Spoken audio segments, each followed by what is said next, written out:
కూటమి ప్రభుత్వానికి వ్యవసాయ ప్రణాళిక లేదన్నారు అనంతపురం జిల్లా వైఎస్ఆర్సీపీ అధ్యక్షుడు అనంత వెంకటరామరెడ్డి. రైతులకు గిట్టుబాటు ధరలు లేకపోయినా కూటమి ప్రభుత్వం చర్యలు తీసుకోలేదని ఆగ్రహం వ్యక్తం చేశారు. ఆయన తీవ్ర ప్రభావ పరిస్థితుల్లో ఖరీఫ్ విఫలమైందన్నారు.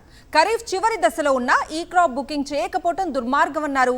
త్వరలో రబీ సీజన్ మొదలు కానున్న నేపథ్యంలో రైతులకు అవసరమైన విత్తనాలు సరఫరా చేయాలని డిమాండ్ చేశారు అనంత వెంకటరామరెడ్డి.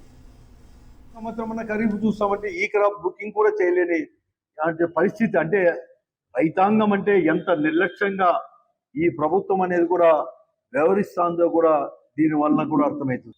అప్పుడే రబీ సీజన్ వచ్చిందని చెప్పేసి వారు అప్పుడే కూడా రేట్లన్నీ కూడా పెంచేశారు ఓపెన్ మార్కెట్లో కూడా. ఈరోజు కూడా కనీసం సబ్సిడీ విత్తనం ఇస్తామంటే ఇంతవరకు కూడా కేవలం ప్రకటన ఇచ్చినారు, కానీ ఇంతవరకు ఎక్కడ కానీ కనీసం సేకరించలేదు విత్తనము అనేది కూడా ఈరోజు వ్యవసాయ అధికారులే మాకు చెప్తా ఉన్నారు.